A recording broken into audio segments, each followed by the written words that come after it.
Chapter 22। ये सुनकर सिया की आंखें सिकुड़ गई। वह अच्छे से जानती थी धनराज कैसा आदमी था। धनराज ऐसा आदमी था जिसे अपनी रेपुटेशन की बहुत परवाह थी। वह कभी भी क्रिमिनल रिकॉर्ड वाली बेटी को स्वेच्छा से तो एक्सेप्ट नहीं करेगा। तो क्या कारण हो सकता है उसे एक्सेप्ट करने का, और इस कंडीशन में भी क्यों? वही इस स्कैंडल को लेकर दिन पर दिन चर्चा कम होने लगी। कबीर ने लोगों का ध्यान डाइवर्ट करने के लिए कुछ और छोटी कंपनीज के घोटालों को पब्लिक में लीक कर दिया था, जिससे लोगों का ध्यान मल्होत्रा ग्रुप से हट गया और लोग अब और कंपनीज पर फोकस करने लगे। वहीं सिया को अब टेंशन होने लगी।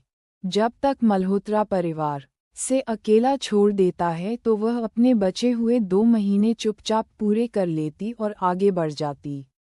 पर पता नहीं क्यों आजकल मल्होत्रा परिवार का रवैया उसके लिए बदल सा गया था।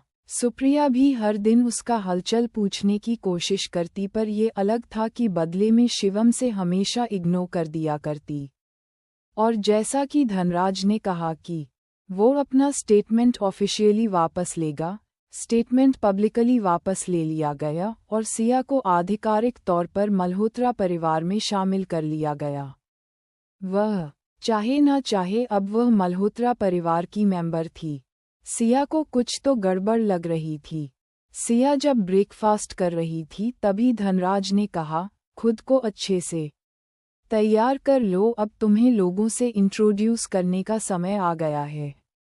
अगले सप्ताह तुम्हारा बर्थडे है जिसके लिए एक पार्टी रखी गई है। सिया को समझ नहीं आ रहा था अचानक इन लोगों को क्या हो गया है, क्योंकि अब तक केवल काव्या का जन्मदिन मनाया जाता था। बेशक सिया और काव्या का जन्मदिन एक ही दिन था। बाहरी लोगों के लिए इस घर में सिया का कोई वजूद था ही नहीं, जबकि काव्या को लोग मल्होत्रा परिवार की बेटी के रूप में जानते थे।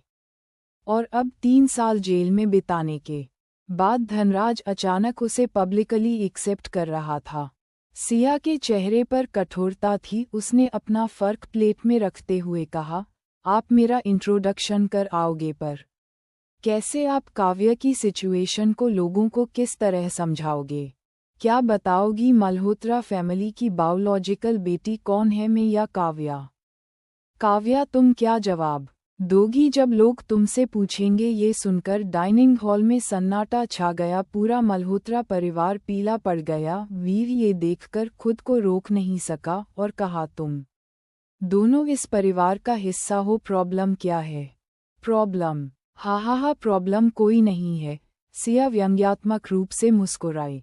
धनराज ने सिचुएशन को अच्छे से परखा और कहा, जो बीत गया वह बीत गया। डोंट वरी, पार्टी में पब्लिकली तुम्हारी आइडेंटिटी अनाउंस करूंगा। आपसे तुम और काव्य दोनों मेरी बायोलॉजिकल बेटियों के रूप में पहचानी जाओगी। सिया फिर से हंसी, लेकिन उसने इस बार कुछ नहीं कहा, पर इसकी आंखें साफ साफ संदेह से भरी हुई थी। वो जानती थी धनराज से उसे कुछ भी जानने को नहीं मिलेगा, इसलिए वो कबीर की ओर देखने लगी। थोड़ी देर बाद कबीर के ऑफिस जाने से पहले सिया ने उसे जानबूझकर रोका और हिचकिचाने का नाटक करते हुए पूछा, कबीर भाई, क्या डैड ने जो कहा वो सच है? कबीर सिया के मुंह से अपने लिए सालों बाद भाई सूकर स्टैंड रह गया। अब डैड ने कहा है तो सच ही होगा। सिया खुद को इमोशनल दिखाते हुए बोली, मुझे लगता है ये सपना है। 3 साल जेल में बिताने के बाद मैंने कभी नहीं सोचा था कि वह मुझे एक्सेप्ट करेंगे। ये कहकर उसने अपनी होंठ बंद कर लिए। उसकी आवाज़ थोड़ी कम रही थी। फिर एक गहरी सांस लेकर उसने कबीर से आगे कहा, मैं तुम सभी से नाराज थी। जब मैं उसे जगह पर लगभग मर गई थी, मैं सोचती थी कि क्या मैं मल्होत्रा परिवार की बेटी भी हूँ? क्या मैं आपकी बायोलॉजिकल बहन हूँ? आप सभी ने मेरे साथ ऐसा व्यवहार क्यों किया कि हम बात तुम्हें मुझे मारना चाहते थे? लेकिन अब मैं समझ गई हूँ, आप लोगों को मेरी परवाह है। सिया के हर एक शब्द के साथ कबीर का चेहरा कल पड़ता न रहा था। सिया के उम्मीद पर यह चेहरे को देखकर कबीर को ऐसा लगा जैसे उसके दिल पर किसी ने पत्थर पटक दिया हो। वह जानता था धनराज क्या योजना बना रहा है, और क्योंकि वह जानता था वह खुद को गिल्टी महसूस कर रहा था। अब वह उसकी ओर देख भी नहीं पा रहा था। वह बिना उसकी ओर देखे वहां से निकल गया। मल्होत्रा ग्रुप में कवि ने मुश्किल से कोई काम पूरा किया था कि सिया के शब्द उसके दिमाग में घूम रहे थे। जितना ज्यादा वह इसके बारे में सोचता उतना ही उसका गिल्ट बढ़ता जाता। अंत में वह ऐसे बर्दाश्त नहीं कर पाया और उठकर सीधा धनराज के ऑफिस में चला गया। क्या हुआ? धनराज ने कबीर को परेशान होते हुए देखकर कहा। कबीर धनराज को देख एक पल के लिए झिझका और बोला, डैड, आपको नहीं लगता आप चुटिया के साथ करने जा रहे हैं? उसे पर एक बार और सोचना चाहिए। ये सुन धनराज कबीर को घूर कर देखने लगा। वो अपनी कुर्सी से उठा और कबीर से बोला, तुम मल्होत्रा ग्रुप क्विंसेंडिशन को अच्छे से जानते हो कबीर। इस घोटाले की वजह से कंपनी को उबर में बहुत लंबा टाइम लग जाएगा।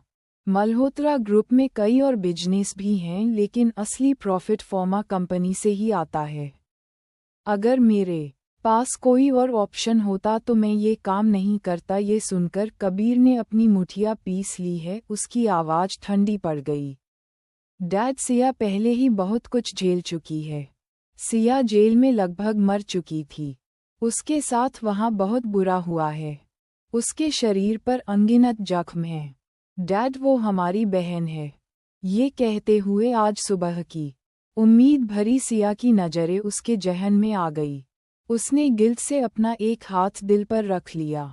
वही इसका धनराज पर कोई असर नहीं पड़ा। एक लंबी छुट्टी के बाद मैं आखिरकार बोला, तो तुम बताओ तुम्हारी क्या रहा है? अगर वह नहीं तो क्या काव्या? काव्या का जिक्र सुनकर कबीर ने तुरंत कहा, नहीं काव्या नहीं। डैड, हम काव्या को बिजनेस मैरिज में यूज़ नहीं कर सकते। काव्या वह सब नहीं खेल पाएगी, स्पेशली वह आदमी। मैंने सुन है उसने अपनी पहली वाइफ को इस हद तक टॉर्चर किया था कि उसने अपनी जान खुद दे दी। काव्या कभी भी वहाँ सरवाइव नहीं कर पाएगी।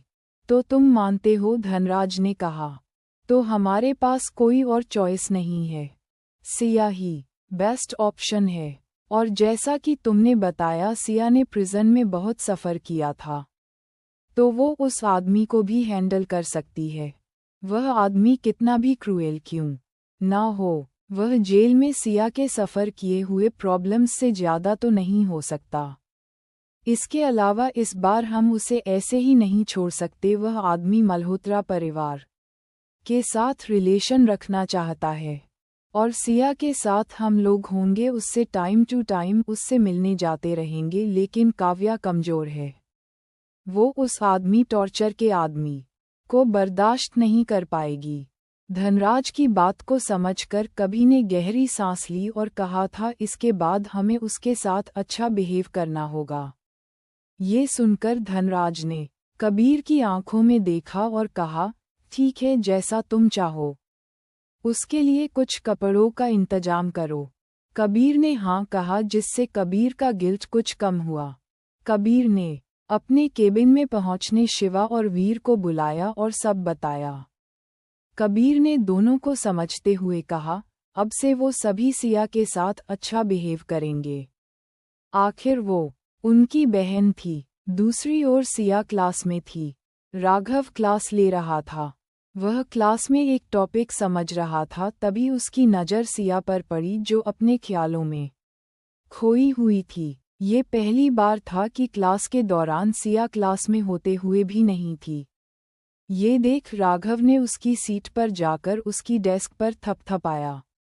सिया अपनी सोच से बाहर निकली और राघव से माफ़ी मांगी और बुक में फोकस करने लगी। क्लास के बाद राघव ने सिया को अपने ऑफिस बुलाया और पूछा, क्या हुआ?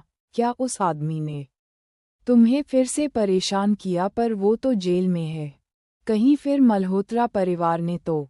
जिस पर सिया ने हाँ में अपना सिर हिला दिया। जिस पर सिया ने कहा, वो सब अजीब विवाह कर रहे हैं। तीनों भाई जिन्होंने मुझे हमेशा इग्नोर किया अचानक से मुझ पर ध्यान देने लगे हैं। महंगे कपड़े, luxury cars, concert ticket, credit card. ऐसा लग रहा है जैसे सालों का कंपनसेशन कर रहे हैं। रातों रात सब कुछ ठीक करने की कोशिश कर रहे हैं थे। मुझे नहीं पता वह मुझसे क्या चाहते हैं। मैंने पता लगाने की कोशिश भी की लेकिन कुछ पता नहीं चल पाया। राघव की उसकी बात सुनकर ध्यान से समझते हुए कहा, लोग बिना किसी कारण की अचानक नहीं बदलते। वो तुमसे कुछ तो चाहते हैं, पर उन्हें मुझसे क्या बही मिलेगा, सिया ने सोचते हुए कहा। ये सुनकर राघव के फोटो पर हल्की सी मुस्कुराहट आ गई। तुम अपनी कीमत नहीं जानती हो सिया। एक बार तुम्हारा ये एक्सपेरिमेंट सक्सेस हो गया तो शोहरत तुम्हारे कदमों में होगी। मल्होत्रा फैमिली को दूर का बेशक न दिखता हो, लेकिन सिया के सुंदर चेहरे की कीमत तो उन्हें दिखती थी। तो वो लोग तुम्हारे बर्थडे की पार्टी दे रहे हैं। अलर्ट रहना, तुम सब समझा जाएगा। ये सुन सिया की आंखें काली पड़ गई। अगले कुछ दिन तक सिया सबको अच्छे से एग्जामिन कर रही थी। उनके इरादों को जानने की कोशिश करती रही, लेकिन उसे कुछ पता नहीं चला। ऐसे ये वीक खत्म हो गया और बर्थडे भी आ गया। सुबह से ही मल्होत्रा विला में चहल पहल हो रही थी। सर्वेंट्स सजावट में लगे हुए थे। सिया रूम में खड़ी आलीशान गाउन को देख रही थी जो कबीर ने उसे भिजवाया था। एक गहरी सांस लेने के बाद उसने उसे पहनने का डिसाइड किया। उसे पार्टी में जाने का मन तो नहीं था, लेकिन उसे जानना था आखिर मल्होत्रा परिवार ने उसके लिए क्या प्लानिंग की है। जल्द ही सिया तैयार हो गई।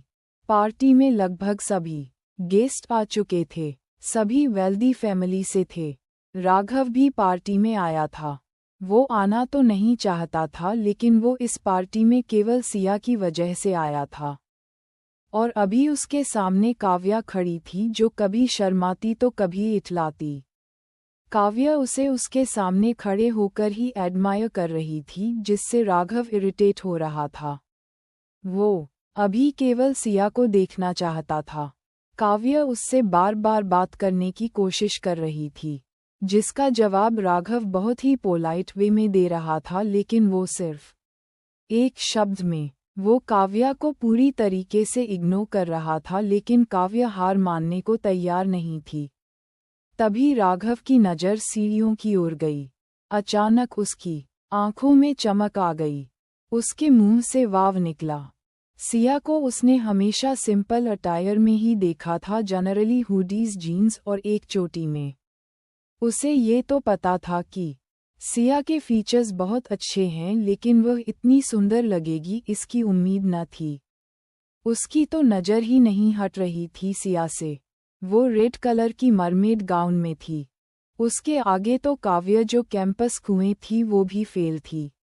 जैसे जैसे वह आगे बढ़ रही थी, आसपास के सभी लोग उसे ही देख रहे थे। काव्या जिसने प्रिंसेस ड्रेस पहनी हुई थी वो भी उसके सामने दूर दूर तक दिखाई नहीं दे रही थी। ये देखकर काव्या की आंखों में जलन साफ दिख रही थी, लेकिन जल्द ही उसने उस जलन को कवर कर दिया और राघव से कहा, मिस्टर शेखावत, मुझे नोट्स में कुछ प्रॉब्लम आ रही है, क्या आप मेरी हेल्प कर देंगे? अब क्या होगा सिया के साथ? क्या सिया निकाल पाएगी कभी मल्होत्रा परिवार से? जानने के लिए सुनते रहिए मेरी कहानी का अगला एपिसोड और कमेंट करके बताइए मेरी स्टोरी आप लोगों को कैसी लगी। लाइक कीजिए, शेयर कीजिए, कमेंट कीजिए और सब्सक्राइब करना ना भूलिए।